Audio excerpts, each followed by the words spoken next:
ഞാൻ ആദ്യമായിട്ടാണ് ശരിക്കും പറഞ്ഞാൽ ഇത്രയും ഗേൾസിനെ, ഒരു ഗേൾസ് ഗ്യാങ്ങിനെ ഒരുമിച്ച് ഇന്റർവ്യൂ എടുക്കുന്നത്. അതിന്റെ ഒരു എനർജി എന്താ ഇത്ര നേരം ഉണ്ടായിരുന്ന എനർജി എവിടെ പോയി? ഓരോന്നായിട്ട് ചോദിക്കും, നമുക്ക് പുറത്തിറക്കാം. ക്യാമറ ഓൺ ആകുമ്പോൾ ഒരു സ്റ്റാർട്ടിംഗ് ട്രബിൾ പോസ് എടുത്തതാണ്. അതെ, നമ്മളൊന്ന് കുറച്ച് നേരത്തേക്ക് ഡീസന്റ് ആയതാണ്. കുറച്ചു നേരത്തേക്ക് തനി സ്വഭാവമൊക്കെ പുറത്തോട്ട് വരട്ടെ. എല്ലാരും ഇങ്ങനെ പറയുകയാണെങ്കിൽ മമ്മൂക്കയുടെ കൂടെ ഓരോരുത്തരും എന്താ പറയാ, നമ്മുടെ കരിയറിന്റെ നല്ലൊരു പാട്ട് എന്ന് വേണമെങ്കിൽ പറയാം അല്ലേ? നല്ല ബെസ്റ്റ് പാട്ട് എന്ന് പറയണം. അപ്പൊ ഒരു സൈഡിൽ നിന്ന് തുടങ്ങുകയാണെങ്കിൽ like how do you feel now എന്ന് ചോദിച്ചു കഴിഞ്ഞാൽ എന്ത് പറയാൻ പറ്റും? ഈ ഉരുട്ടി ഉരുട്ടി മലമുകളിൽ എത്തിയിട്ട് ആ മലമുകളിലെ വ്യൂ ഇങ്ങനെ ആസ്വദിക്കുന്ന ഒരു ഫീൽ ഇല്ലേ, അതുപോലത്തെ ഒരു നല്ല കുളിർമയുള്ള ഒരു സ്ഥലത്ത് ഞാൻ എത്തി നിൽക്കുകയാണ്. അവിടെ ഞാൻ വളരെ നല്ലൊരു ചായയൊക്കെ കുടിച്ച് ആൾക്കാരെന്നെ നോക്കുന്നതൊക്കെ ആസ്വദിച്ച് ഞാൻ അവർക്ക് ടാറ്റയൊക്കെ പറഞ്ഞ് ഒന്ന് ആസ്വദിച്ച് നിൽക്കുകയാണ് കുറച്ചു നേരം. ഈ ഹൗ ഡു യു ഫീൽ എന്നുള്ള ക്വസ്റ്റ്യൻ പലരോട് ചോദിച്ചിട്ടുണ്ടെങ്കിലും ഇത്രയും കിടിലനായിട്ട് അവർ ഫീൽ തന്നത് റൈറ്റർ ആയതുകൊണ്ട് എനിക്ക് ഇന്റർവ്യൂ എടുക്കുന്ന സംഭവത്ത് നിങ്ങൾക്ക് എന്തെങ്കിലും കിട്ടണമല്ലോ. പിന്നെ അപ്പൊ ആ ചായയൊക്കെ കുടിച്ച് അങ്ങനെ നിൽക്കുന്ന ഒരു ഫീൽ അല്ലേ? അതെ അതെ അതെ, ഭയങ്കര സന്തോഷം. വളരെ. ഇവിടോട്ട് വരാണെങ്കിലോ ആ ഒരു ഫീൽ ഇവിടെ എങ്ങനെയാ ഇംപ്ലിമെന്റ് ചെയ്തത്?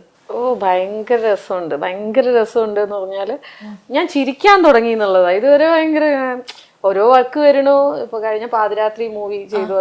അപ്പൊ ഓരോ മൂവി ചെയ്യുമ്പോഴും നമ്മുടെ ക്യാരക്ടർ ആളുകൾ എങ്ങനെ റെക്കഗ്നൈസ് ചെയ്യുന്നു എന്നല്ലേ. അപ്പൊ അത് ഭയങ്കര സന്തോഷമുണ്ട്. എല്ലാരും അറിയണം, ഭയങ്കര ഹിറ്റായിട്ടുള്ള ഒരു മൂവിയുടെ പാർട്ടാവുക എന്ന് പറയുന്നത് ഭയങ്കര രസമല്ലേ. അതെ, കബനി ആ പേര് തന്നെ എന്ത് രസാ. ആരിട്ട പേരാ കബനി എന്നുള്ള പേര്? അതെ, ശരിക്കും പറഞ്ഞാല് മമ്മൂക്കയുടെ കൂടെ വളരെ കുറച്ച് ടൈമേ ഉള്ളൂ നിങ്ങൾക്ക് ഓരോരുത്തർക്കും സീനെങ്കിലും, എന്നാലും നമുക്ക് എല്ലാവർക്കും മെമ്മറബിൾ ആയിട്ടുള്ള സീൻസ് ആണ്. നമ്മുടെ ഒരു പ്രൊഫൈലിലെ ഒരു കിടിലൻ ഒരു സംഭവം അല്ലേ? ഇപ്പൊ പറയാനാണെങ്കിലും ഇങ്ങോട്ടേക്ക് വരാണെങ്കിൽ മമ്മൂക്കയുടെ കൂടെ സ്ക്രീൻ ഷെയർ ചെയ്തു. പേടിയുണ്ടായിരുന്നോ ശരിക്കും? ദൃശ്യം 2 മുതല് പ്രേമലു വരെ ഹിറ്റ് 15 മൂവീസ് ഞാൻ ചെയ്തിട്ടുണ്ട്. 15 ചായ കുടിച്ചിട്ടിരിക്കുന്ന ആളാണ് ഞാൻ. 15ാമത്തെ ചായ കുടിച്ചപ്പോഴാണ് the proper I had a tea എന്നുള്ള ഫീലിംഗ്. അതാണ് കറക്റ്റ് ഫീൽ പറഞ്ഞത്. എല്ലാരും എഴുത്തുകാരികളാണല്ലോ. അങ്ങനെയല്ല, 15ാമത്തെ ചായയിലാണ് അതെ ശരിക്കും ചായ കുടിച്ചൊരു ഫീൽ. ലാലേട്ടൻ പറയുന്ന പോലെ ഉയരം കൂടുന്തോറും കലങ്കാവന് വന്നു മധുരം വരാനായിട്ട്. എന്നാലും നമ്മൾ നേരത്തെ പറഞ്ഞ പോലെ ആ സ്ക്രീൻ ഷെയർ ചെയ്യുന്ന സമയത്ത് പേടിയുണ്ടായിരുന്നോ? നല്ല പേടിയുണ്ടായിരുന്നു. പേടിയെന്ന് വെച്ചാല് അഭിനയിക്കുന്നതിന്റെ പേടിയല്ല, നമുക്ക് എന്ന് പറയുമ്പോൾ കുറച്ചൊരു സീരിയസ് ആറ്റിറ്റ്യൂഡ് ഉള്ള ഒരു ആളെ പോലെയല്ലേ നമുക്ക് ഫീൽ ചെയ്യാം, കേട്ടിട്ടുള്ളത് നമ്മൾ. അപ്പോ അദ്ദേഹം വരുമ്പോ എങ്ങനെയായിരിക്കും എന്നുള്ളത് ഒരു ടെൻഷൻ. പിന്നെ സെറ്റൊക്കെ ഭയങ്കര പിൻ ഡ്രോപ്പ് സൈലന്റ് എല്ലാം റെഡിയാക്കിയൊക്കെ വെച്ചിരിക്കുമായിരിക്കും. അപ്പോൾ അത് തന്നെ നമുക്ക് ആ ഒരു ബിൽറ്റ് തന്നെ നമുക്കൊരു, കാരണം എൻ്റെ ഒരു ക്ലോസ്ഡ് റൂമിനകത്താണല്ലോ, അപ്പൊ നമുക്ക് വരുന്നുണ്ടെന്ന് പറഞ്ഞാൽ നമ്മളെയൊക്കെ പൊസിഷൻ ചെയ്തിരുത്തേക്കുന്നു, അങ്ങനെയൊക്കെ ഒരു ടെൻഷൻ. പക്ഷെ അഭിനയിക്കാൻ തുടങ്ങിയപ്പോൾ എനിക്കൊന്നും ആൾക്കറിയാമല്ലോ, ദൂരം വരൂടെ ചെയ്തിട്ടുള്ള ആളാണ്, നമുക്ക് ടെൻഷൻ ഉണ്ടെന്ന് പേടിയുണ്ടെന്നൊക്കെ അദ്ദേഹത്തിന് അറിയാം. അദ്ദേഹം ഭയങ്കര കംഫർട്ടബിൾ ആയിട്ട് അവിടെ ഇരുന്നു. പിന്നെ വന്നിരുന്നു കഴിഞ്ഞാൽ പിന്നെ നമ്മൾ മമ്മൂക്കാന്ന് വിചാരിക്കുന്നില്ല. എന്നോടൊരു പേര് പറഞ്ഞിട്ടുണ്ടല്ലോ, ആ പേര് ഞാൻ ആലോചിച്ചു. ഞങ്ങളോട് പലരോടും പുള്ളി പല പേരാണല്ലോ പറഞ്ഞിരിക്കുന്നത്, ആ ഒരു പേര് മാത്രം ആലോചിച്ച് അഭിനയിച്ചു. ആ സമയത്ത് മമ്മൂക്കയൊന്നും മൈൻഡിലില്ല, ഈ ആളാണ് മമ്മൂക്ക മൈൻഡിലായാൽ നമുക്ക് അഭിനയിക്കാനേ പറ്റത്തില്ല. ഞാൻ ദൃശ്യം ചെയ്ത സമയത്ത് ആദ്യത്തെ എന്റെ സിനിമയുടെ 1ാമത്തെ ഷൂട്ട് ലാലേട്ടന്റെ ഓപ്പോസിറ്റ് ആണ്. ആദ്യത്തെ സീൻ. അപ്പൊ എന്നോട് സാറ് പറഞ്ഞു, എന്തെങ്കിലും എനിക്ക് ടെൻഷൻ വരികയാണെങ്കിൽ ജോർജ് കുട്ടിയാണെന്ന് വിചാരിച്ചോളാൻ പറഞ്ഞു. അതുവരേക്ക് സിനിമയിൽ ഫോളോ ചെയ്യുന്ന ആളാണ്. ഈ പറഞ്ഞ പോലെ അദ്ദേഹം വന്ന് വിചാരിച്ചാൽ നമുക്കൊന്നും ചെയ്യാൻ പറ്റൂല.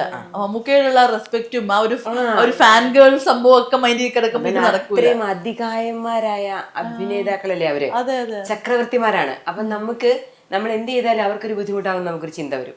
അപ്പൊ നമ്മൾ ഏറ്റവും ഈസിയാന്ന് പറഞ്ഞ് നമ്മുടെ ഓപ്പോസിറ്റ് ക്യാരക്ടർ ആണെന്ന് വിചാരിക്കുന്ന അത്രയുള്ള എക്സ്പീരിയൻസ് എങ്ങനെയാണ്? അല്ലെങ്കിൽ പണി എക്സ്പീരിയൻസ് എന്ന് പറഞ്ഞാല്, ഞാൻ ആക്ച്വലി നമുക്ക് മൂവി നമ്മളെ പണ്ടേയുള്ള ആഗ്രഹമാണല്ലോ.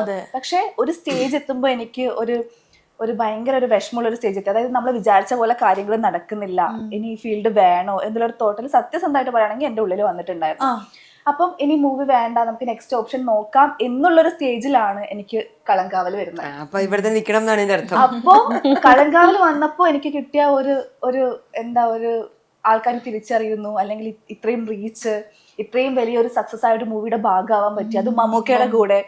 അപ്പൊ ഇതൊക്കെ വന്നപ്പോ നമ്മൾ പറയില്ലേ ഡെസ്റ്റിനി എന്നൊക്കെ പറയില്ലേ, അങ്ങനെ ഒരു ഫീൽ. അപ്പൊ ഒരു സെക്കൻഡ് ലൈഫ് കിട്ടിയ പോലത്തെ ഒരു ഫീലാണ്. നമ്മൾ ഒരുപാട് ആഗ്രഹിച്ച ഒരു കാര്യം അത് ലൈഫിൽ നടക്കുമ്പോ ഉണ്ടാവുന്ന ഒരു സാറ്റിസ്ഫാക്ഷൻ അതുണ്ട്. നമ്മൾ വേണ്ട ഇനി വേറെന്തെങ്കിലും നോക്കാന്ന് പറഞ്ഞിരിക്കുന്ന ഒരു സമയത്ത് പെട്ടെന്ന് തന്നെ ഒരു അതും എനിക്ക് അങ്ങനെ മമ്മൂക്കയുടെ കൂടെ ഒരു റോൾ ഉണ്ട് വാ എന്ന് പറഞ്ഞിട്ടൊന്നുമല്ല എന്നെ വിളിക്കുന്നത്. ഒരു സിനിമ നടക്കുന്നുണ്ട്, ഒന്ന് ലൊക്കേഷനിലോട്ട് വന്ന് നോക്കൂ. ഒന്നും അറിയില്ല. എനിക്കറിയില്ല മമ്മൂക്കയുടെ കൂടെയാണ് ചെയ്യാൻ പോകുന്നത്, ഇങ്ങനെ ഒരു റോളാണ് ചെയ്യാൻ പോകുന്നതൊന്നും എനിക്കൊരു ഐഡിയ കമ്പനിയുടെ മമ്മൂട്ടി കമ്പനിയുടെ ആണെന്ന് അറിയാം, കാരണം വിളിക്കുന്നത് മമ്മൂട്ടി കമ്പനിന്നാണ്. അപ്പൊ ഞാൻ ഡൊമിനിക്കിൽ ഒരു ക്യാരക്ടർ ചെയ്തതുകൊണ്ട് നമ്പർ ഉണ്ട്. അപ്പൊ അവര് വിളിക്കും, ഒന്ന് ലൊക്കേഷനിലോട്ട് വന്ന് നോക്കൂ എന്ന് പറയുന്നു. പോകുമ്പോ ഞാൻ ഫസ്റ്റ് കണ്ടത് സുഹാനെന്നെയാണ്. അപ്പം ആളെ പരിചയപ്പെട്ടു. അപ്പൊ ആള് പറയുന്നുണ്ട് ഇങ്ങനെ, ഞാൻ പരിചയപ്പെട്ടപ്പോ മമ്മൂക്കയുടെ കാമുകിയായിട്ടാണ് ചെയ്യുന്നത്. ഞാനിങ്ങനെ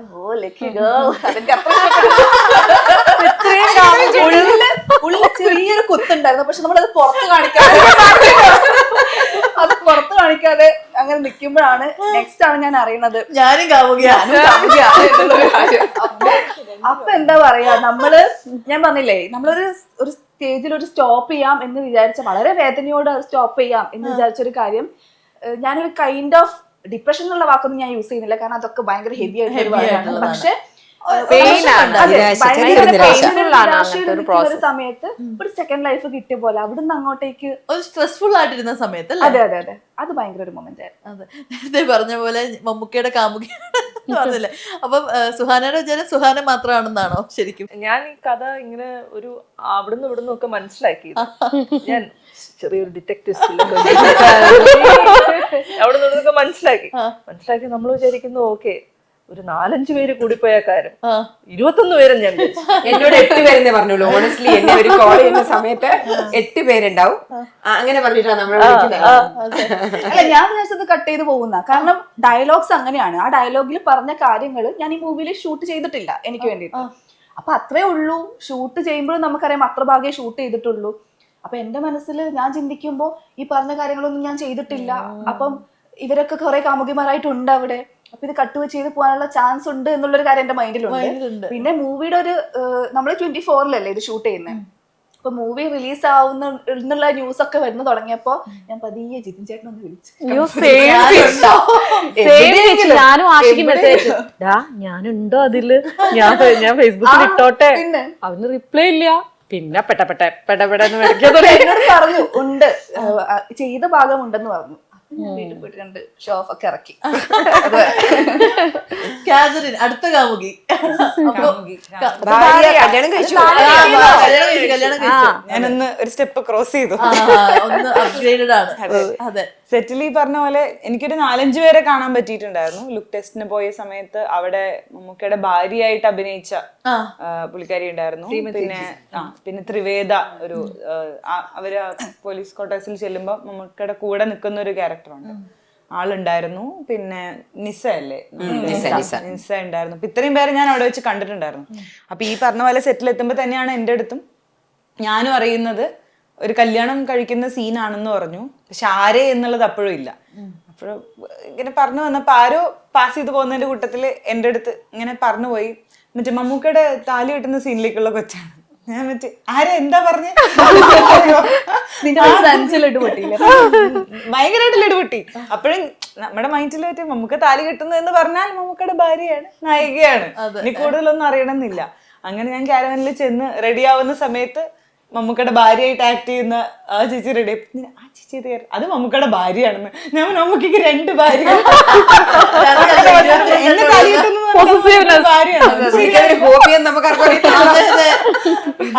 അത് കഴിഞ്ഞിട്ടാണ് ത്രിവേദന കാണുന്നത്. അപ്പൊ ത്രിവേദ ഇത് തന്നെ കാമുകിയാണ്. അത് കഴിഞ്ഞ് നിസാനാണ്, നിസ ഞാനും കാമുകിയാണ്.